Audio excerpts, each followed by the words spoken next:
Political stakes are high as President Trump and the GOP now try to tackle tax reform after failing to repeal Obamacare.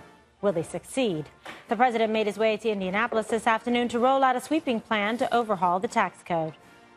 We're going to cut taxes for the middle class, make the tax code simpler and more fair for everyday Americans, and we are going to bring back the jobs and wealth that have left our country, and most people thought left our country for good. We want tax reform that is pro-growth, pro-jobs, pro-worker, pro-family, and yes, tax reform that is pro-American.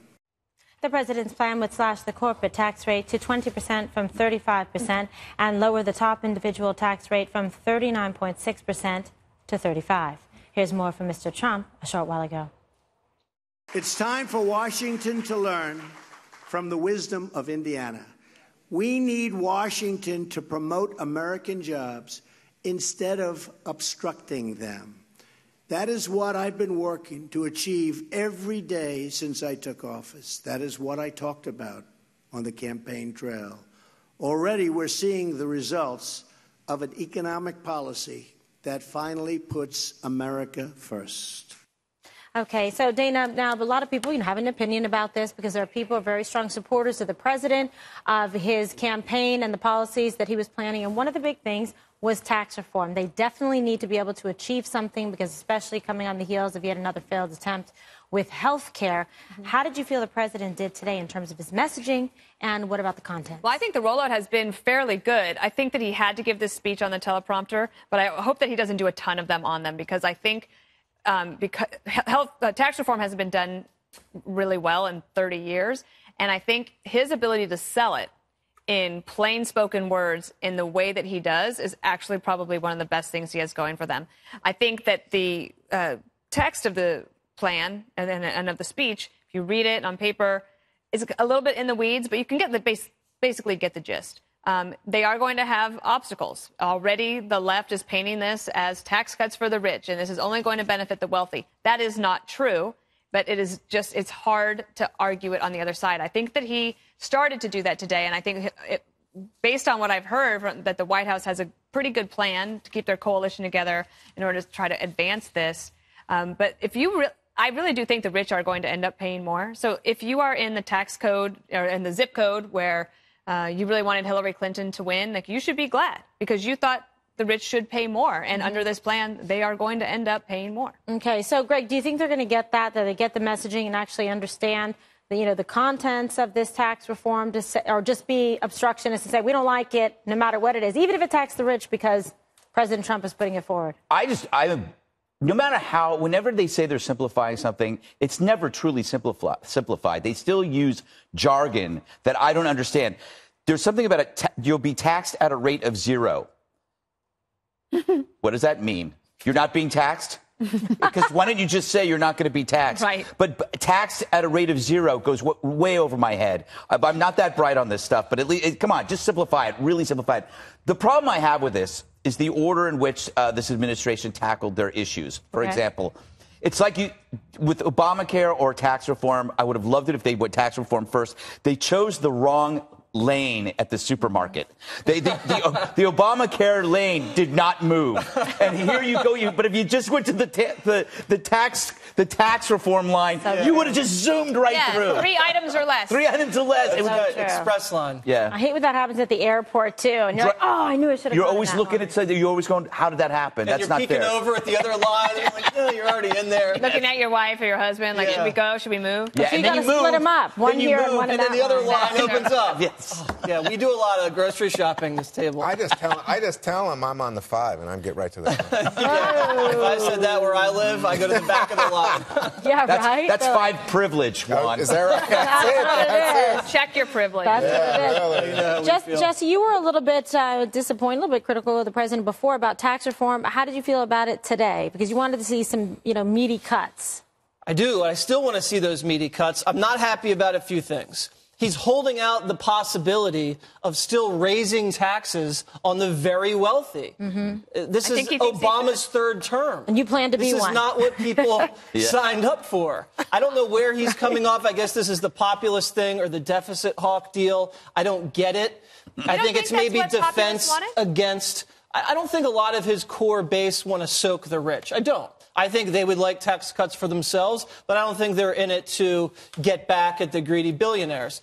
I also don't like that he's only cutting the top rate from 39 to 35. I think it's too timid. Reagan slashed the top rate in his 2 terms from 70 to 28. To sell it as this is a Reagan-esque tax cut, I think is incorrect. Also, they should be cutting capital gains and dividend taxes because I think that helps older Americans. I do like some things, though. I do like the income tax reductions as a general point. It's our money. It's not the government's money. The increasing of the child tax credit and the doubling of the standard deduction, I think that helps kind of lower middle income people and poor Americans. Some of them will pay zero. I, again, don't understand what that means, but it sounds good. Eliminates the death tax. That's straight up communism. That should have been out a very long time ago. And the president really is selling this mostly as the corporate tax rate reduction is going to be the key driver to growth and to job creation and to wage growth. And then you're also going to bring back money from overseas as well and invest more in America. It's an America first tax cut. I think there's a lot of good things. There's some bad things, but on the whole, it's much better than what we have now. Okay, so there's room for improvement, you think, but it's definitely going in the right direction. But it's only going to get tougher. It's not going to. If this is your opening bid, it's not going to get better. That's why he wanted to open the bid at 15% on the corporate side. I know. He's still stewing about it. Right. He's still stewing. Okay, so Juan, Dana said there's some things here that the Democrats and the liberals should be, okay with it. It shouldn't be too displeasing to them. Are you feeling pleased or displeased? Well, I'm sort of, curious because I don't know that it's, I think it'd be great if we had tax reform in this country, Kimberly. I really do. I think people would like a more simple, direct way to know what taxes they're paying, why they're paying them, and to feel that they are going for a good use by the government. So on all those things, I say great.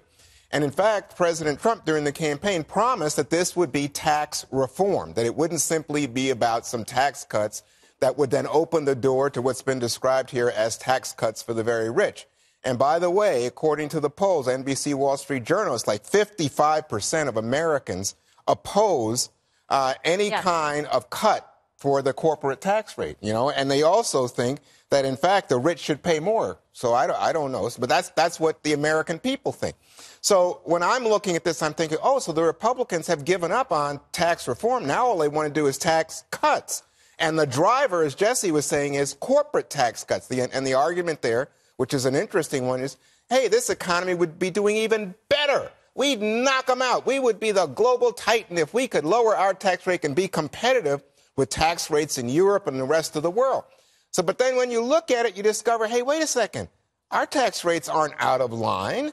Guess what? You look at the deductions and the write-offs and our corporate tax rate. In fact, what really galls me, Jesse, Mr. Populist, is that there's about half or more of American corporations that pay zero. If you were puzzled, Greg, this is your answer. Zero means you pay no tax. Right, that's because all the corporate lobbyists down at the swamp sit in there in these rooms and then rewrite all these things to carve out the loopholes and the incentives. That's how the swamp works. So it's puzzling to me because I think the president wants something.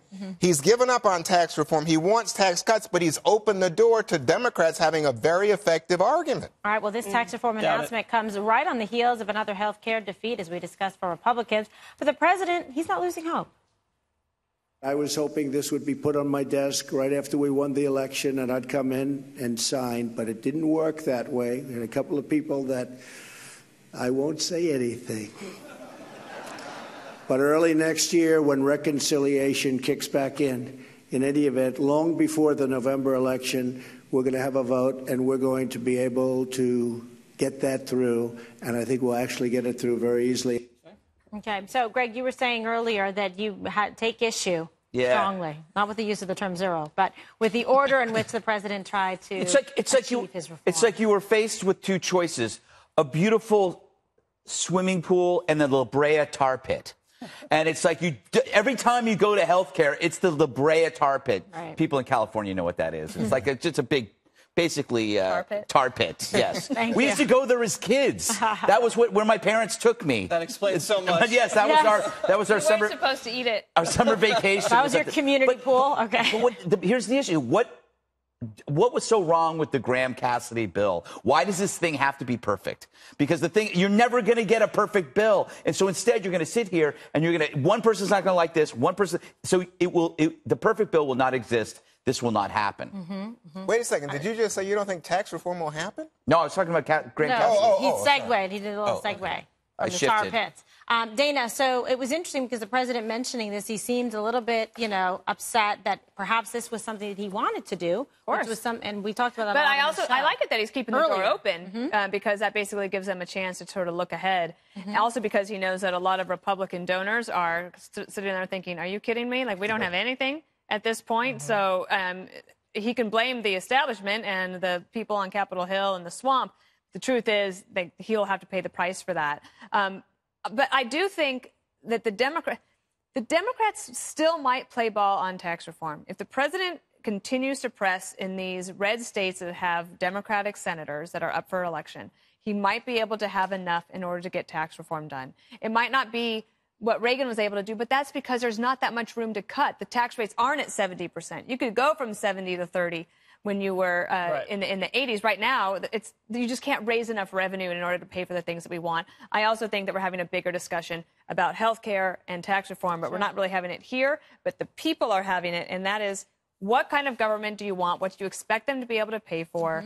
And how much do you think the Americans should contribute to their government? Those are bigger issue questions. Yeah, go ahead. Yeah. No, why are children so special?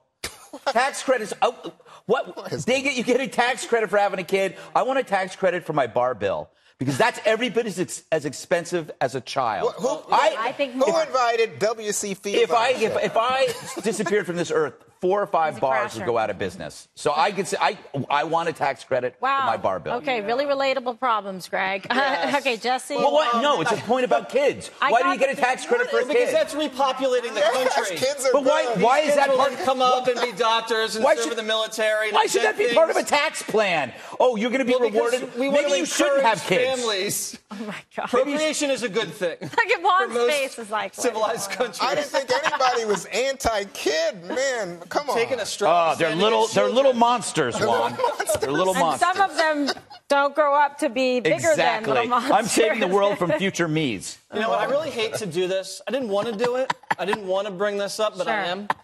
Dana predicted Graham-Cassidy is going to pass. Well, it was the second time. And she predicted the bill in the summer was going to pass. I did. I had hope and faith. But the president left the door open, so if it does pass next year, save this clip and we'll play it again. All right. Hey, so what are you going to say? And Juan was right all along? No, I'll never say that. Okay. No, he's not going to go that far. His therapy hasn't exceeded that point. He just wants to pick on Dana. Listen, she's a glass, half full. Come on, people. Come up.